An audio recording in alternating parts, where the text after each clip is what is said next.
Welcome to Be The Talk. We go behind the talk 7 days a week for tips and techniques to help you change the world. I'm Nathan Eckel, and a talker myself. I'm interviewing others who change the world with their talk. You can too, even if you've never given a talk before. Let's get started with today's show. We are live with Peter Lynch. Peter, are you ready to talk? I am always ready to talk. Peter Lynch is a global executive who has worked for multiple Fortune 500 companies. Peter has managed to carve out success beyond the corporate world as a top 50 podcaster and award-winning entrepreneur. Peter's app has been downloaded in more than 70, yes, that's 70 countries. He was the winner of Denver's hottest startup, and his podcast was ranked higher than the Wall Street Journal and the Harvard Business Review. Peter Lynch, welcome to the talk. Thanks so much, Nathan. I am super excited to be here. Well, me too. Your talk is called The Cul-de-sac Startup, and I was listening to it. It really hit home because you're talking about 35 and over being a little bit dissed by the startup community. I'm a part of a startup community here in Delaware, where I live, and that was a little disturbing for me because I'm solidly entrenched in middle age right now. So please take us behind your talk. So yeah, behind the talk is really, it's about the lessons that I learned while watching my kids in the cul-de-sac and what they taught me that allowed me to create my successful startups.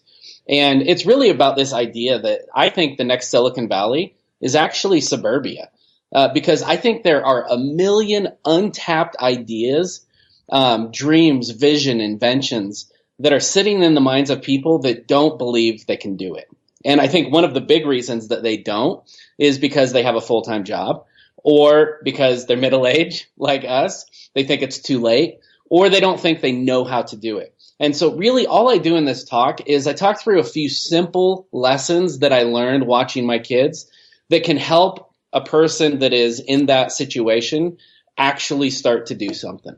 Yeah, well, I know you mentioned a few models of entrepreneurial success. I know a lot of the leading companies give flex time or give like 10% of their billable time to work on entrepreneurial projects or innovative or entrepreneurial projects. What are some of the models that you mentioned in there? Because I know there's that day job to dream job mentality that everybody has. What are some things that you've seen that have really brought success?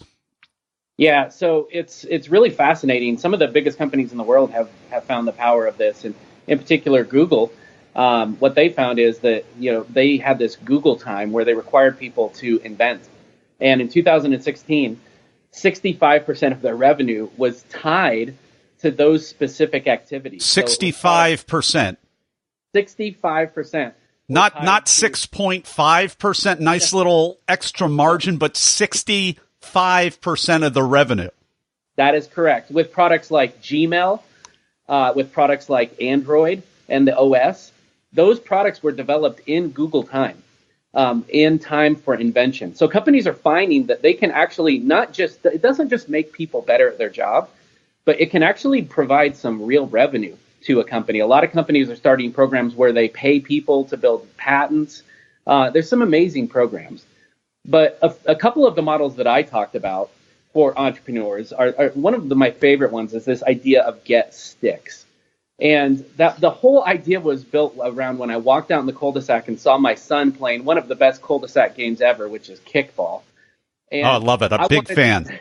Big fan. And I wanted to be a part of it. So I told him I was going to run to Target and buy some bases. But what he said was, Dad, we don't need bases. We have sticks. And they had just picked up sticks and made bases.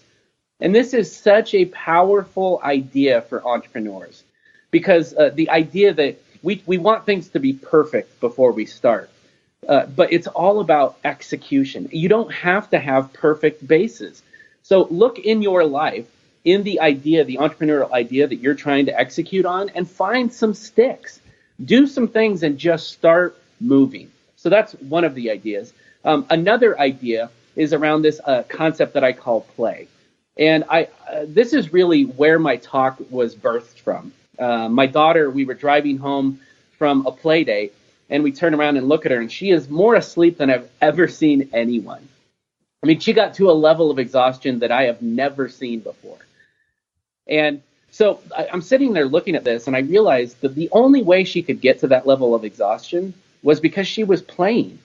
And so I thought about it for myself, and I said, what in life is play for me? And so I started to build my entrepreneurial endeavors around play. Because when I came home from my day job, was I tired? For sure. I was tired, but play is one thing that you can tap into to find energy that you didn't even know you had. Yeah, so gamification is absolutely huge. Did you was it just kind of following your heart? Was it competition? Was it like a point system? What did you do to, what kind of play are you talking about, Peter? Well, first and foremost, it's about that thing in life that has deep meaning to you. You know, there's a psychologist, Csikszentmihalyi, a famous Russian psychologist, and he studied Mr. Flow. Flow. And it's that intersection of something you're really good at with a need that people have. And so to me, that's the foundation of play. It's that something that is I'm really passionate about and I love. So when I built my app, the gamification to me was I took something that I was doing all the time every day because I had 3 young kids, which is taking photos and videos. And I built an app around that. So it was something now that was just a part of my life. That was, I think, the first part of the gamification. The second part was I did a lot of committing to people in my community. And I told them what I was doing and what I was going to do. And that created some accountability. And, you know, Harvard did a fantastic study where they were looking at, you know, how do people generate success? And they had 10,000 different measures. They studied over 10 years. And they found one huge outlier for success, and it was accountability. They found that you were 225% more successful when you had accountability with someone. Now, Talk Universe, we're gonna get Peter's app link, and we're gonna stick that in the show notes so that you can take a look at that. So we have accountability, we have the app, we have picking up sticks. What else are you? What else have you seen work for people, Peter? Yeah, I mean, the other thing I found is you have to have people around you to learn, but you have to have people around you that support what you're doing. You know, it's really hard. One of the most common questions that I get is, how does your company let you do this? So you have to really work for companies that are not going to look down on this, because I know some companies don't like side hustles. And it's become, you know, a problem. And I was in a couple situations where it didn't work out really well because I didn't have alignment around that. So I think you want to find both communities and then also companies that help align to that, because what that's going to do is that's going to feed into this whole concept. And again, I do believe that companies are really getting behind this idea that people that have side hustles are really bringing great things into work with them that transform the company.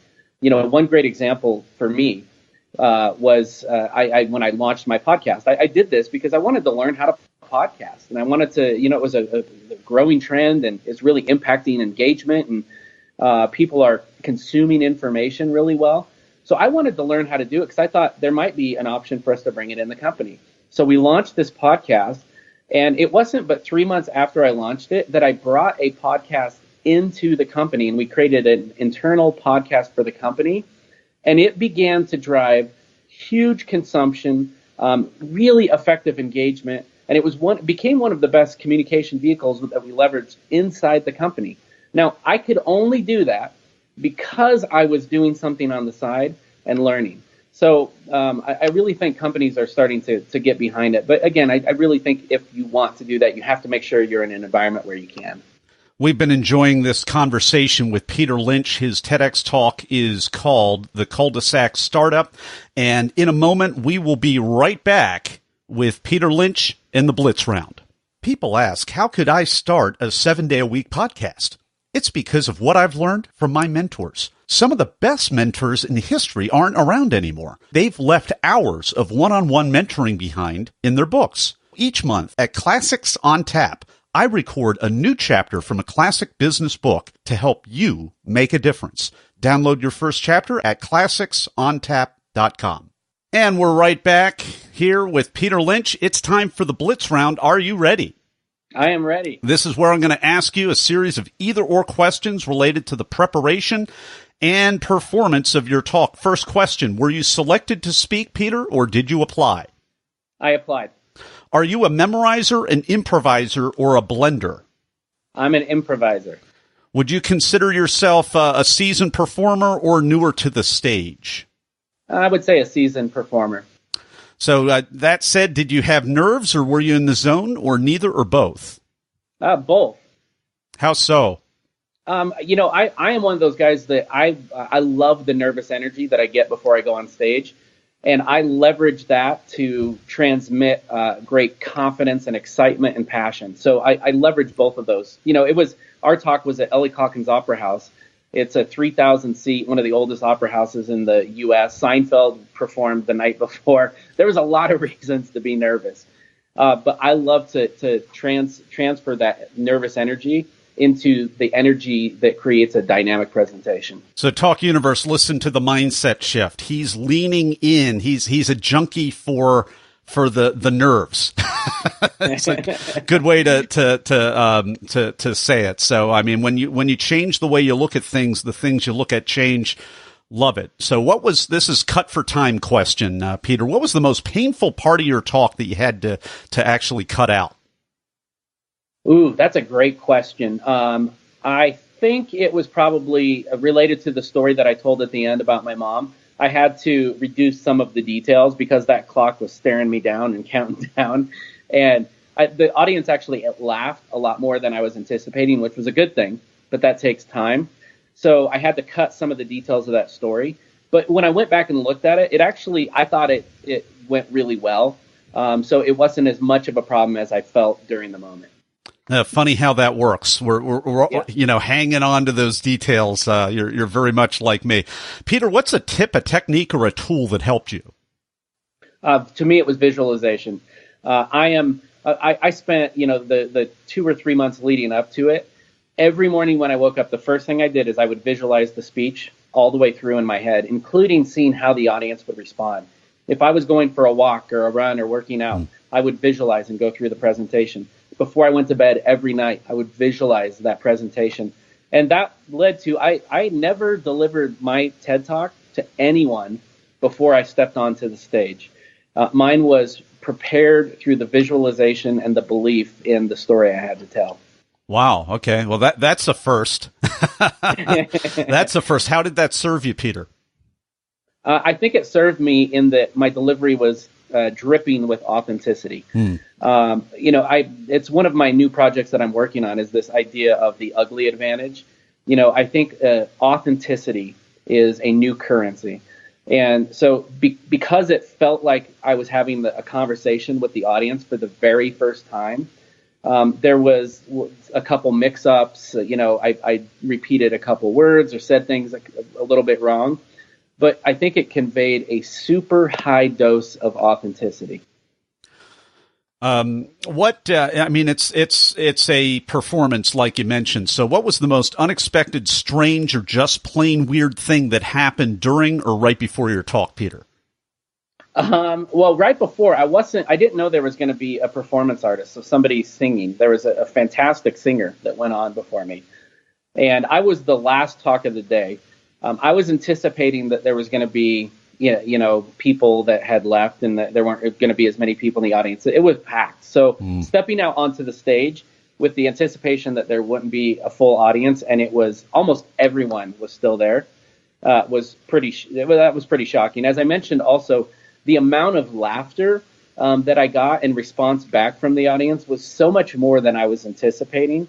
That threw me off a little bit, but it also kind of fed a lot of excitement. So congratulations on being a closer. I was a closer. I talked to a lot of closers on the talk here. What's your quick advice for people that are blessed enough to be entrusted with that closing role? The thing I would say more than anything is conserve your energy, because if you I stepped into that day and I was so excited, but it was a long path. We had a break in the middle of a couple hours and it was a long day. And I was exhausted before I even stepped on the stage. So my advice would be just to make sure that you relax, Don't try to get yourself worked up too soon. And know that everybody in there wants you to win. We'll be right back, and after talking with Peter Lynch, I want to give you a couple of links in our show notes page and BeTheTalk.com. You can go to Peter's website, which is Hitch.studio. As well, you can watch his talk, which is called the Cul-de-sac Startup, at our web notes page at BeTheTalk.com. And in a moment, we'll be right back with Peter Lynch and the final word of advice. Everyone wants to change the world, but not everyone knows the first step. Before you can change the world with your talk, it has to be selected. So grab the templates, timelines, and tools that I use to get my talk selected at BeTheTalk.com. And we're back with the final word of advice for Talk Universe. Peter Lynch, what is it? Biggest word of advice I would say is move. Don't be afraid of where you are at a stage in life. If you think you're too old, you think you're too young, it doesn't matter. I love this one idea around age. At 57 years old, Stephen Covey had not released The 7 Habits, a book that would go on to sell 25 million copies and be one of the most popular business books ever. If he allowed age to stop him, we would be missing something amazing. Colonel Sanders at that age was living out of his car. He went on to become one of the first billionaires in his 80s. So I would say just move. Find something that you can do today or this week that moves you towards that dream you have. Peter Lynch, thanks for coming on the talk today and sharing your wisdom with Talk Universe. Thanks, Nathan. Thanks for listening to Be The Talk. For tips and resources to help you change the world, go to BeTheTalk.com. See you tomorrow.